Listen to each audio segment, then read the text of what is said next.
Hello दोस्तों, स्वागत है आप सभी का हमारे चैनल यूपी एग्ज़ाम क्रिजर में।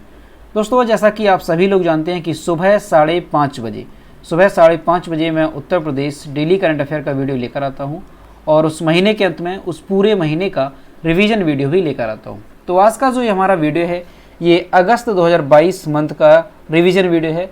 आज के वीडियो में हम अगस्त महीने से संबंधित उत्तर प्रदेश करंट अफेयर के सभी इंपॉर्टेंट क्वेश्चंस का रिवीजन करेंगे। और आज का जो हमारा वीडियो है ये सभी कॉम्पिटिटिव एग्जाम्स के लिए मोस्ट इंपॉर्टेंट है। आपके यूपी के, जैसे यूपी पैट है आने वाला जो एग्ज़ाम है, इसके अलावा आपका आरओ एआरओ, उत्तर प्रदेश शिक्षक भर्ती, यूपी पीएससी, तो ये जितने भी कॉम्पिटिटिव एग्जाम्स हैं सभी के लिए मोस्ट इंपॉर्टेंट रहेगा। तो पूरा वीडियो देखिए और काफ़ी ध्यान से देखिए। तो चलिए स्टार्ट करते हैं। और दोस्तों, अगर आपको इसकी पीडीएफ ई बुक डाउनलोड करनी है तो इसकी लिंक वीडियो के डिस्क्रिप्शन में दी गई है, वहाँ से आप इसकी पीडीएफ ई बुक डाउनलोड कर पाएंगे। और इसके अलावा जो लास्ट 8 मंथ की हमने पीडीएफ ई बुक तैयार की है उसकी लिंक भी आपको वीडियो के डिस्क्रिप्शन में मिल जाएगी, तो वहाँ से आप ये दोनों पीडीएफ ई बुक डाउनलोड कर सकते हैं। और अगर इसे डाउनलोड करने में कोई प्रॉब्लम होती है तो साइट पर आपको व्हाट्सएप नंबर और ईमेल मिल जाएगा जिस पर आप कॉन्टैक्ट कर सकते हैं। चलिए शुरू करते हैं। आज का पहला क्वेश्चन है, हाल ही में उत्तर प्रदेश से कितने गाँव को शिल्प गाँव के रूप में चुना गया?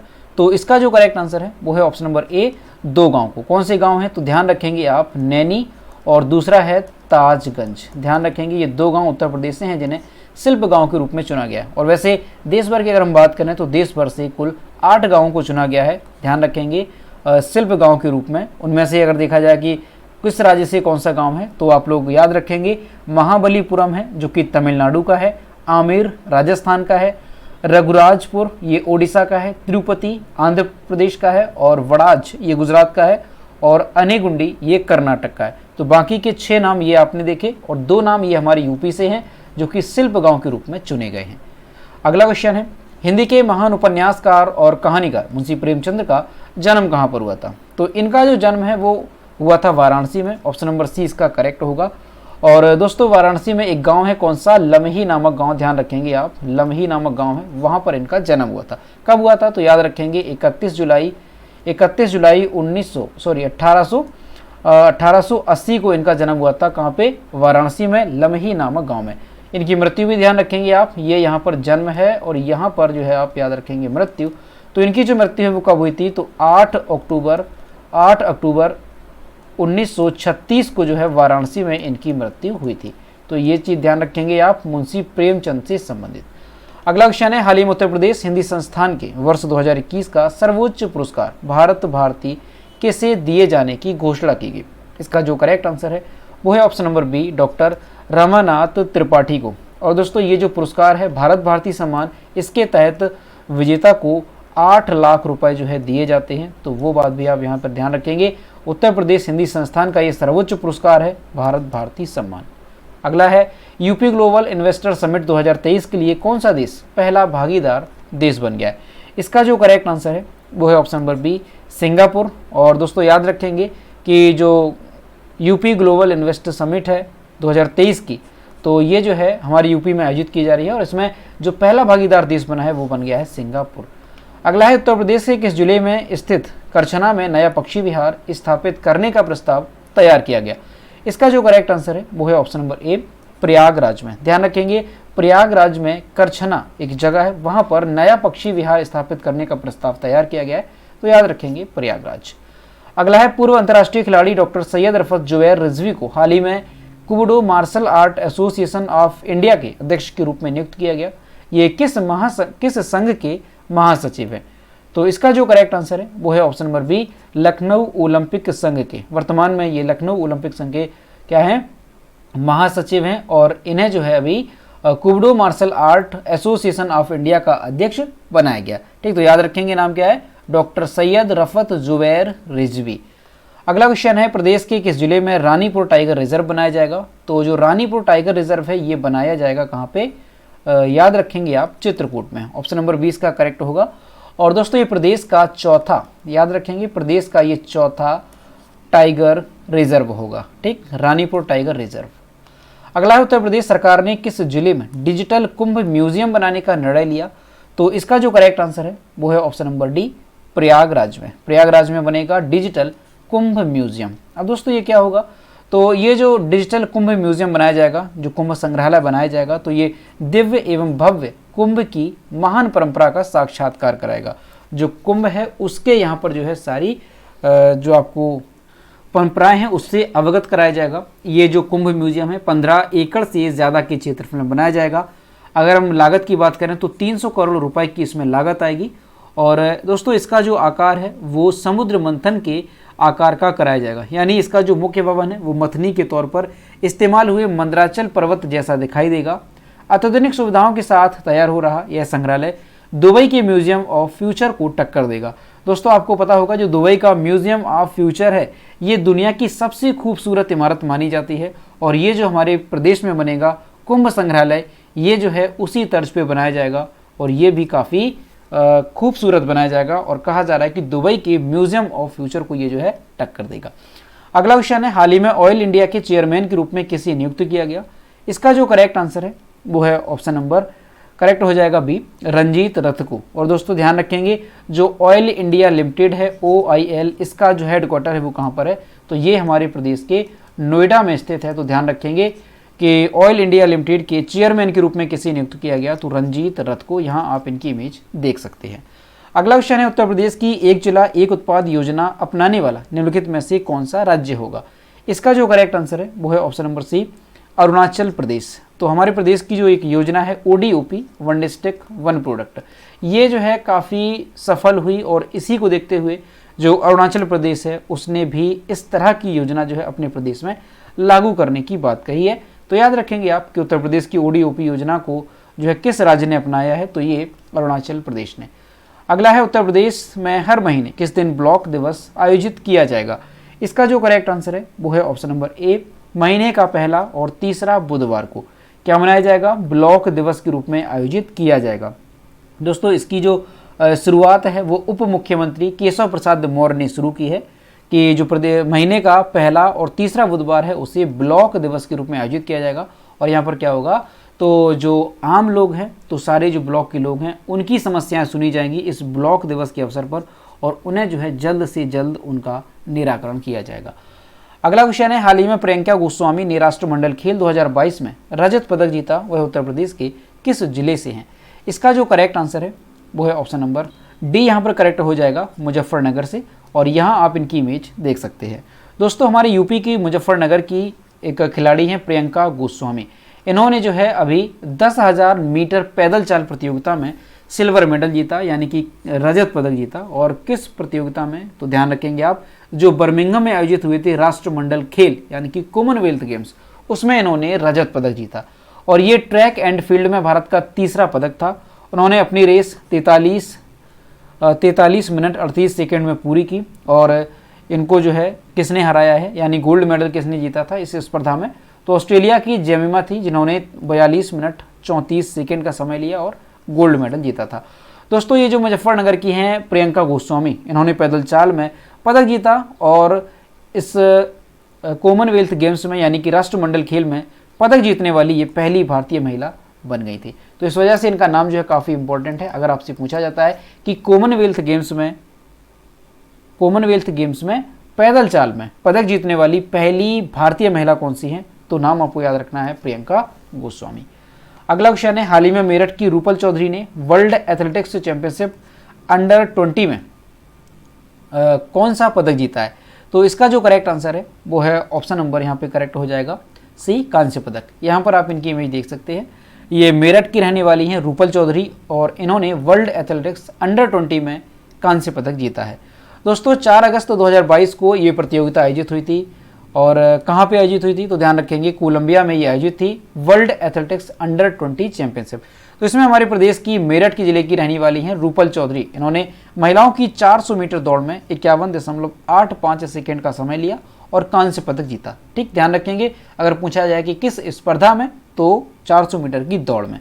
इससे पहले 2 अगस्त को रूपल ने 4x400 मीटर रिले में रजत पदक भी हासिल किया था। इसके साथ ही 17 वर्षीय जो रूपल चौधरी हैं ये विश्व एथलेटिक्स अंडर 20 चैंपियनशिप में 2 मेडल जीतने वाली पहली भारतीय बन गई। तो ये क्वेश्चन भी मोस्ट इंपॉर्टेंट है, याद रखेंगे। अगर आपसे पूछा जाता है कि विश्व एथलेटिक्स अंडर 20 चैंपियनशिप में 2 मेडल जीतने वाली पहली भारतीय कौन है, तो आपका आंसर होगा रूपल चौधरी, क्योंकि इन्होंने 4 अगस्त को अभी जो आयोजित हुई थी कोलंबिया में, वर्ल्ड एथलेटिक्स अंडर 20 चैंपियनशिप, उसमें इन्होंने कांस्य पदक जीता 400 मीटर की दौड़ में।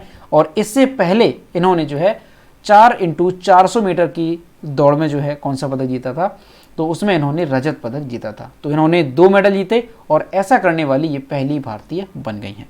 अगला क्वेश्चन है, हाल ही में संस्थान की एक स्टार्टअप कंपनी ने रडार की पकड़ से बचने के लिए एक नैनो पार्टिकल विकसित किया है। तो किसने?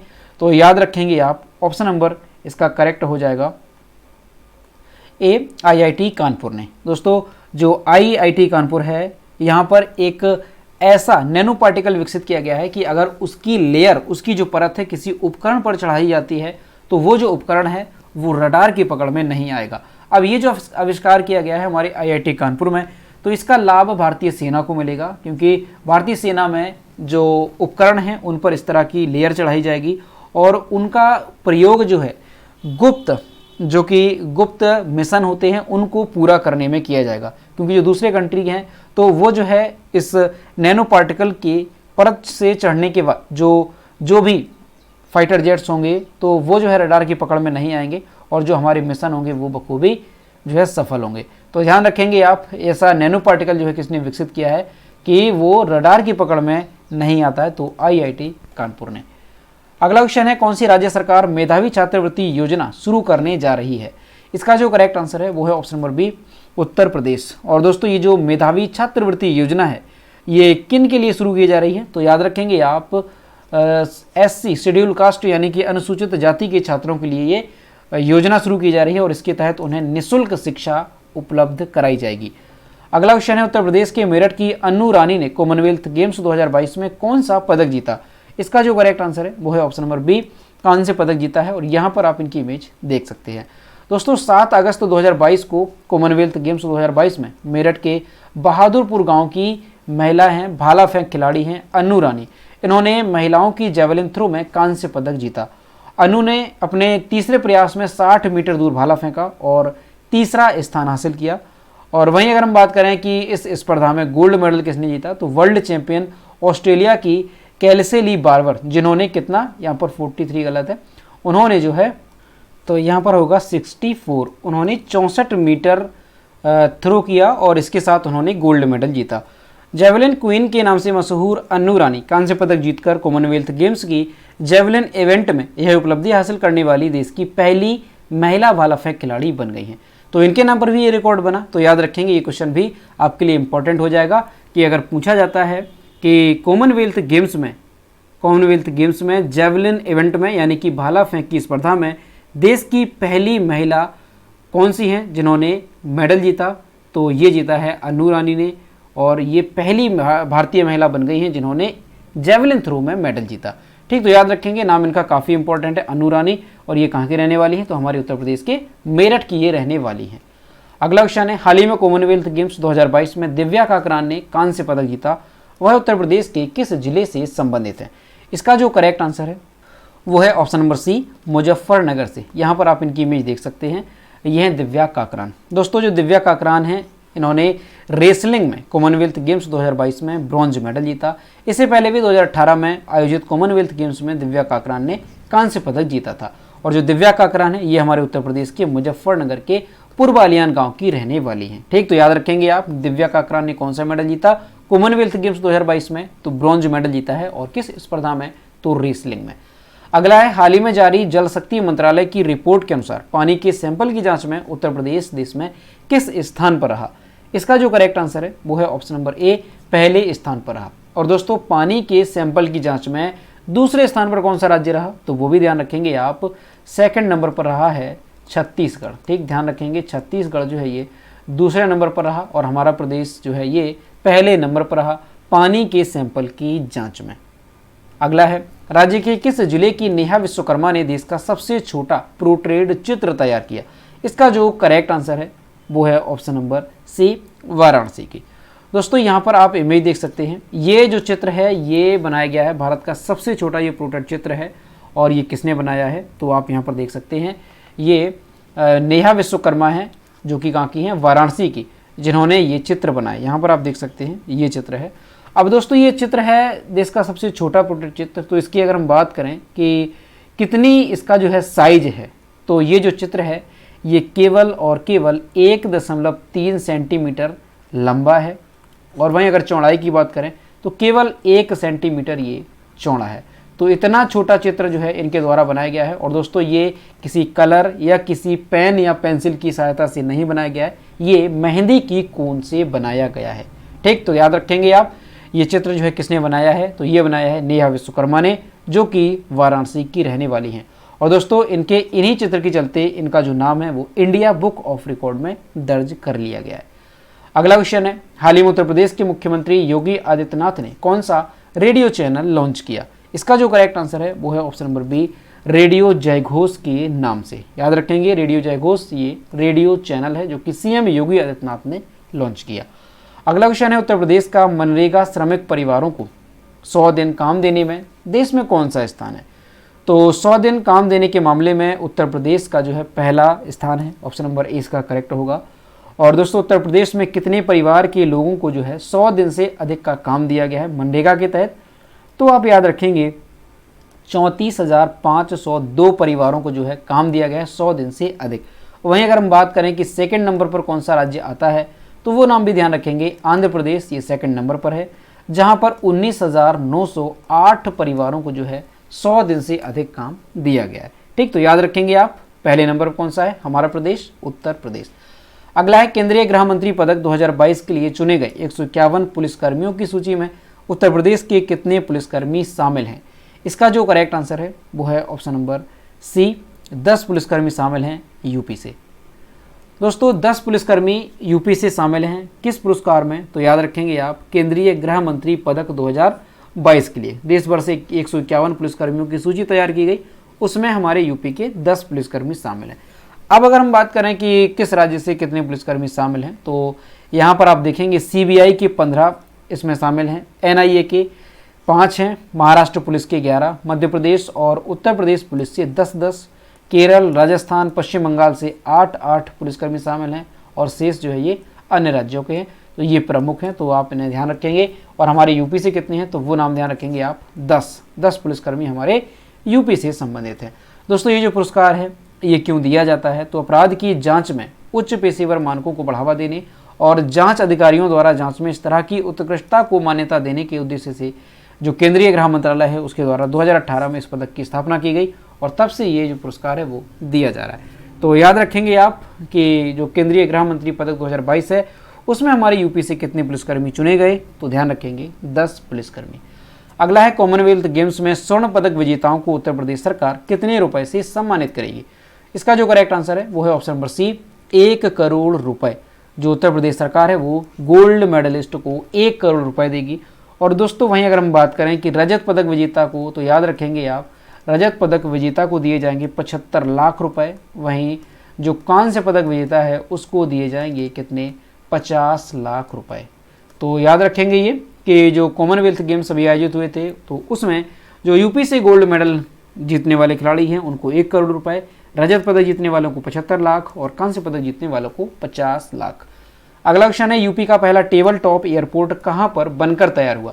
इसका जो करेक्ट आंसर है वो है ऑप्शन नंबर डी, यहां पर करेक्ट हो जाएगा, चित्रकूट में। दोस्तों टेबल टॉप एयरपोर्ट क्या होता है, तो जो टेबल टॉप एयरपोर्ट है ये किसी पहाड़ी पर बनाया जाता है।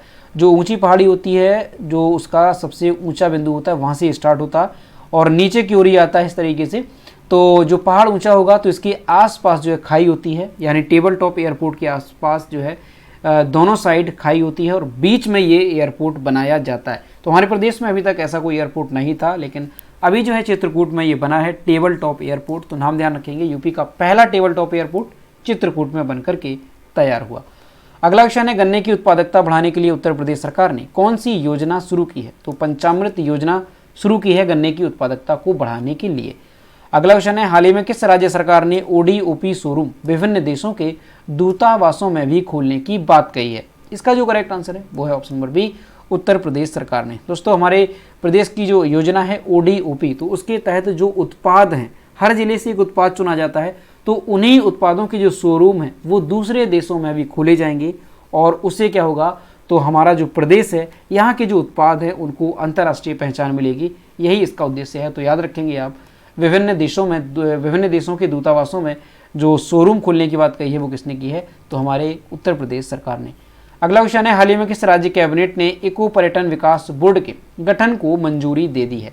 इसका जो करेक्ट आंसर है वो है option number B, Uttar Pradesh ने। दोस्तों ये जो बोर्ड होगा इको पर्यटन विकास बोर्ड, इसमें जो है कितने विभाग जो है काम करेंगे, तो इसका जो नेतृत्व है वो मुख्यमंत्री करेंगे, ठीक, सीएम करेंगे, और इसके साथ ही 10 विभागों के मंत्री जो है इसमें नेतृत्व करेंगे। तो याद रखेंगे इको पर्यटन विकास बोर्ड के गठन को मंजूरी दी है यूपी ने। अगला क्वेश्चन है, किस शहर में देश की पहली नाइट सफारी बनेगी?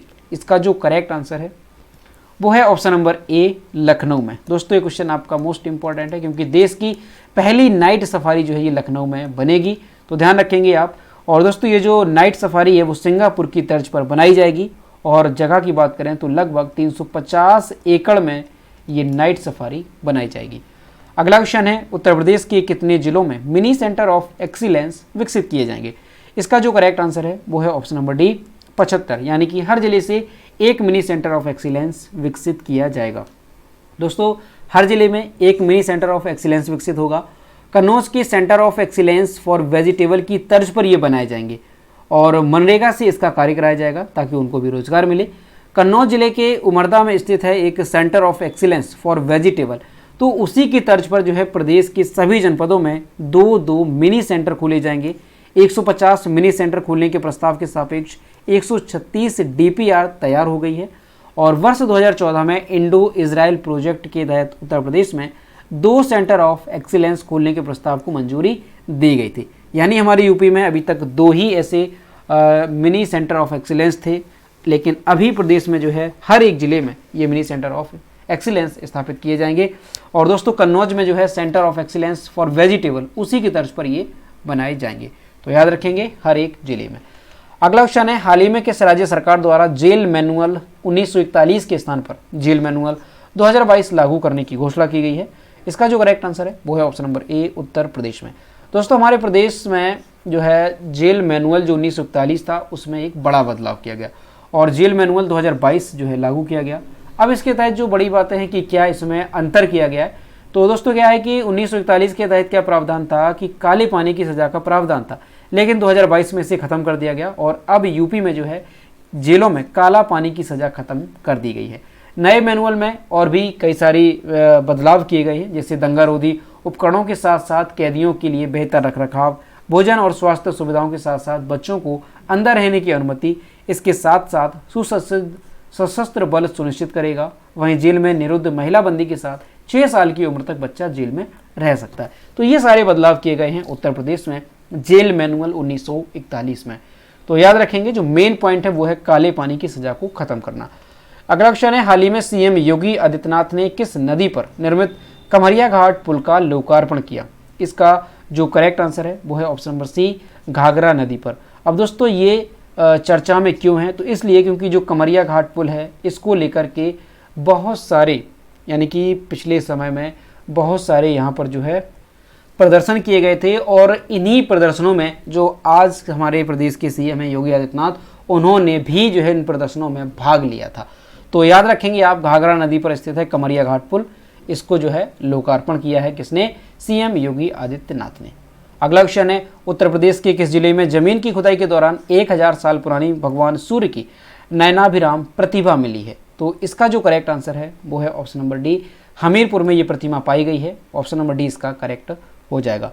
अगला है, मवेशी भोज्य चरी द्वारा शुगर सिरप का निर्माण इनमें से किस संस्थान के वैज्ञानिकों द्वारा किया गया है? तो इसका जो करेक्ट आंसर है वो है ऑप्शन नंबर ए, राष्ट्रीय शर्करा संस्थान की ओर से। दोस्तों ये इंपॉर्टेंट क्यों है, तो अभी तक जो शुगर सिरप का निर्माण किया जाता था वो गन्ने के माध्यम से किया जाता था, लेकिन इसमें एक नई खोज की गई है। और जो चरी होती है, चरी क्या होता है, तो गांव के लोग इसको जानते हैं कि जो चरी है वो भी एक पौधा होता है और वो पशुओं को खिलाने में काम आता है।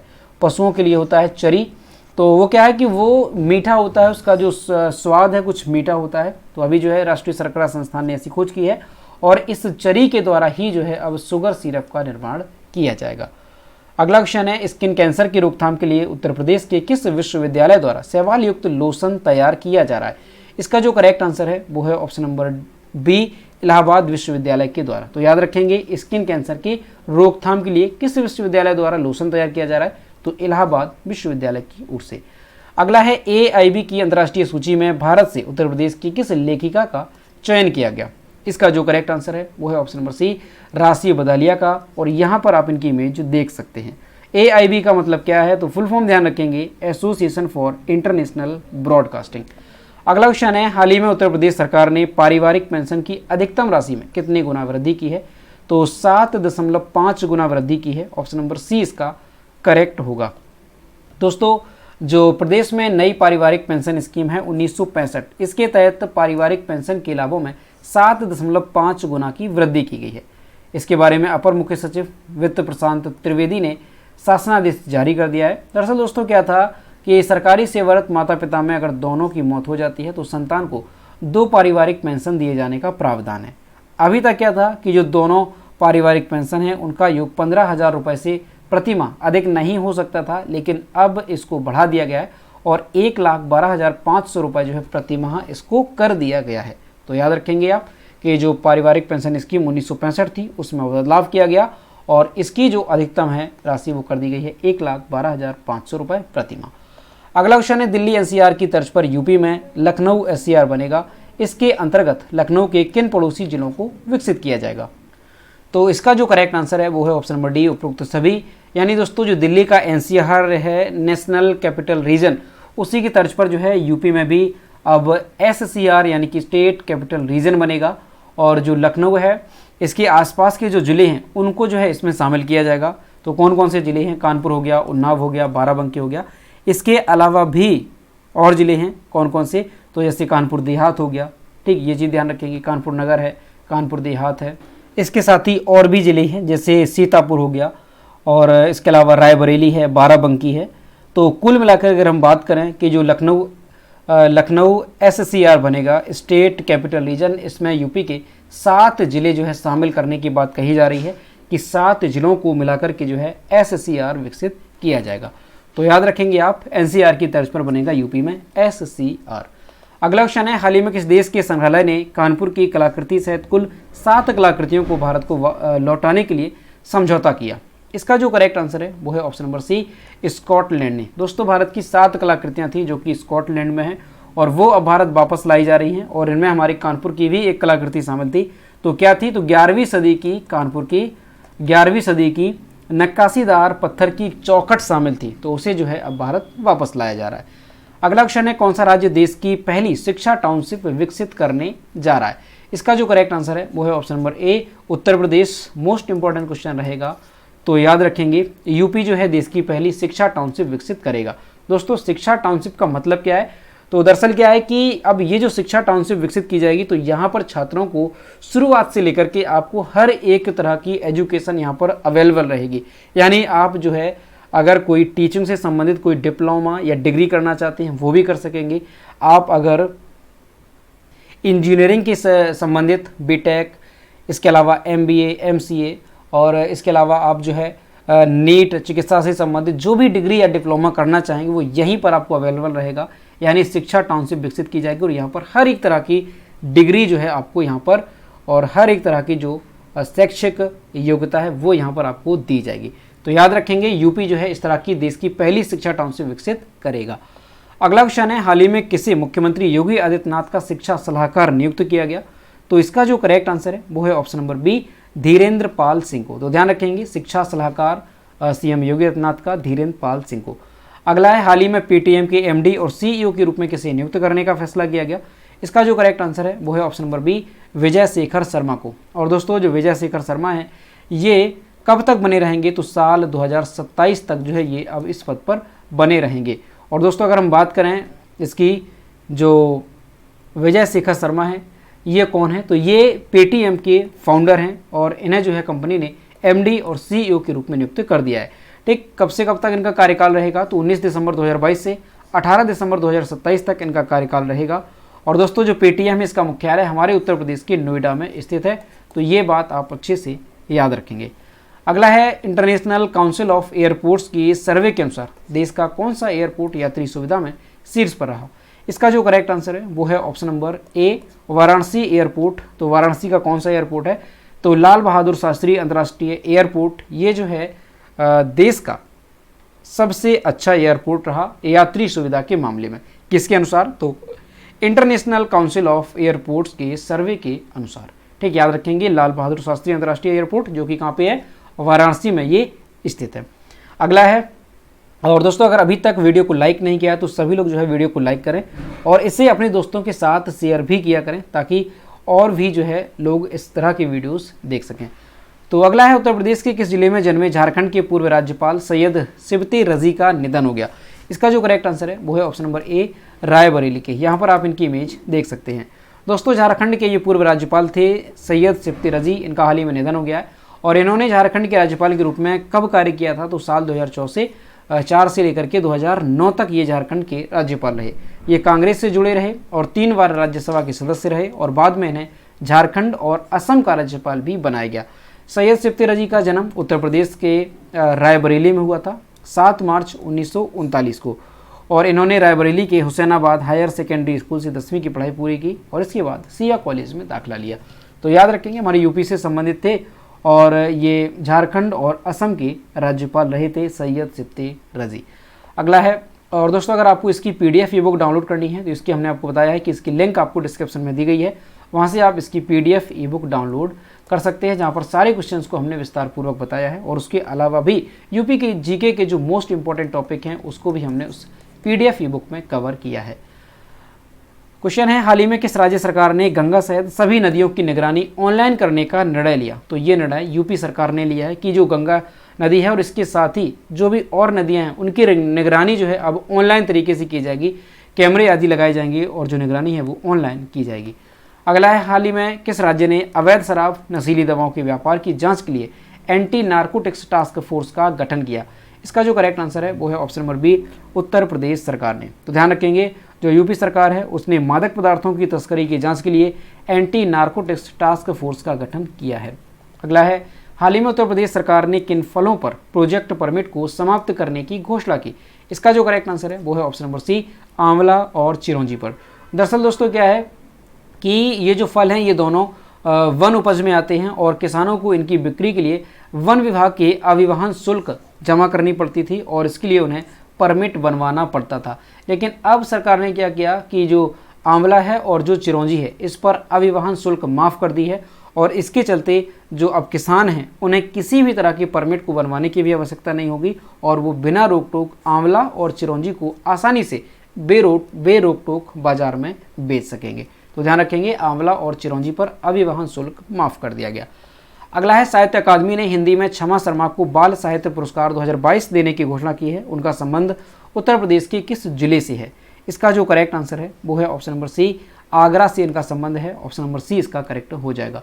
दोस्तों ये आगरा की लेखिका है क्षमा शर्मा, इन्हें जो है साहित्य अकादमी का बाल साहित्य पुरस्कार 2022 दिया जाएगा और इनकी जो बाल कहानियाँ हैं इसके लिए इन्हें इस प्रतिष्ठित पुरस्कार से सम्मानित किया जाएगा। वहीं अगर हम बात करें कि उर्दू के लिए किसे जो है ये बाल अकादमी का साहित्य पुरस्कार दिया जाएगा तो जफ़र कलामी को, अंग्रेजी के लिए अरसिया सत्तार को और इसी तरह से 22 भाषाओं के लेखक और लेखिकाओं को ये पुरस्कार दिया जाएगा। जो क्षमा शर्मा है ये हमारे यूपी से संबंधित हैं तो इनका नाम ध्यान रखेंगे, आगरा से ये संबंधित है। अगला है, हाल ही में उत्तर प्रदेश के किस लेखक को 31वें व्यास सम्मान से सम्मानित किया गया? मोस्ट इंपॉर्टेंट क्वेश्चन है, अच्छे से याद रखेंगे।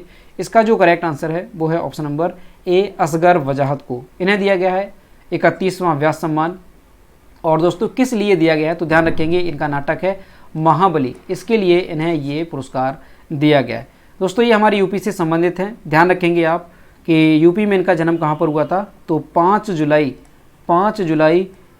1946 को इनका जन्म हुआ था हमारे उत्तर प्रदेश के कहाँ पे, फतेहपुर में। ध्यान रखेंगे फतेहपुर में इनका जो है जन्म हुआ था।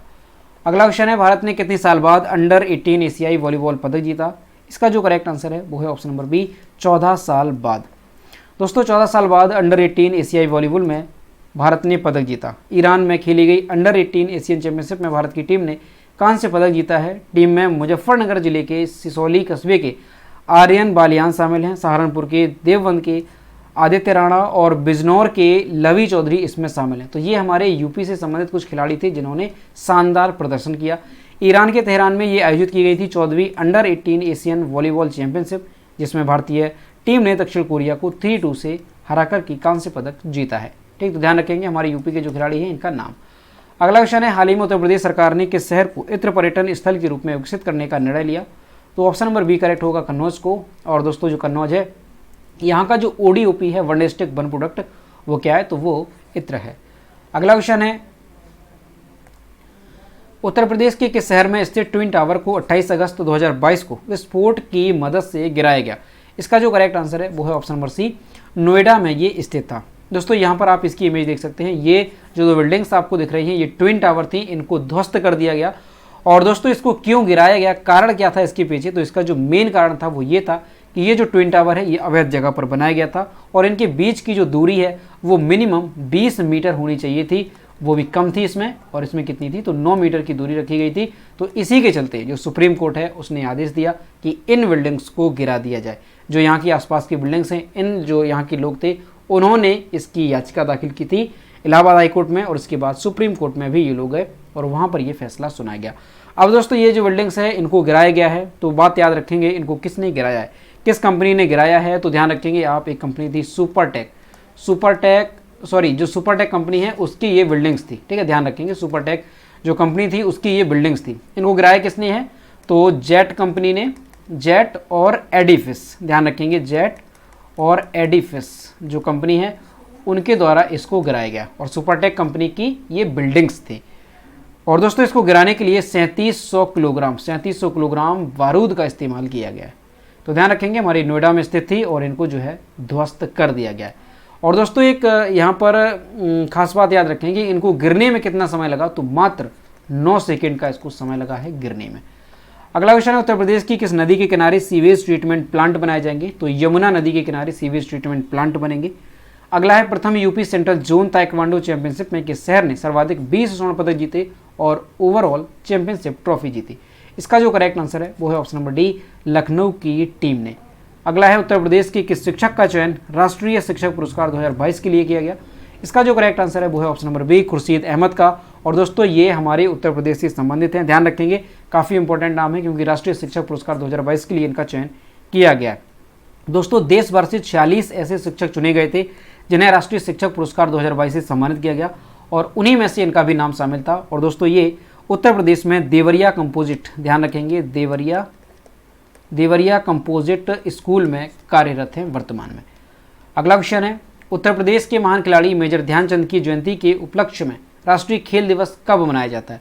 तो 29 अगस्त को राष्ट्रीय खेल दिवस मनाया जाता है। और किसके जयंती के अवसर पर? तो ध्यान रखेंगे मेजर ध्यानचंद की जयंती के उपलक्ष्य में। दोस्तों ये जो मेजर ध्यानचंद थे इन्हें हॉकी का जादूगर कहा जाता था और इन्हीं के जन्म दिवस के अवसर पर जो है राष्ट्रीय खेल दिवस मनाया जाता है। इनका जन्म कब हुआ था? तो 29 अगस्त 1905 को प्रयागराज उत्तर प्रदेश में इनका जन्म हुआ था। और दोस्तों इनके उत्कृष्ट प्रदर्शन के कारण इन्हें जो है 1927 में लॉन्स नायक के रूप में नियुक्त किया गया और 1932 में नायक और 1936 में सूबेदार के पद पर इन्हें पदोन्नत किया गया था। तो काफ़ी ये एक बड़े खिलाड़ी थे हॉकी का जादूगर इन्हें कहा जाता है। तो याद रखेंगे इन्हीं के जन्म दिवस के अवसर पर कौन सा दिवस मनाया जाता है? तो भारत में राष्ट्रीय खेल दिवस मनाया जाता है। अगला है, काशी की बेटी सुमेधा पाठक ने कोरिया के चांगवोन में खेले जा रहे वर्ल्ड शूटिंग पैरा स्पोर्ट विश्व कप में 10 मीटर एयर राइफल इवेंट में कौन सा पदक जीता? इसका जो करेक्ट आंसर है वो है ऑप्शन नंबर बी, रजत पदक जीता है। तो याद रखेंगे कहाँ पे आयोजित हुई थी? तो कोरिया की चांगवोन में ये आयोजित हुई थी वर्ल्ड शूटिंग पैरा स्पोर्ट विश्व कप, जिसमें 10 मीटर के एयर राइफल इवेंट में रजत पदक जीता है।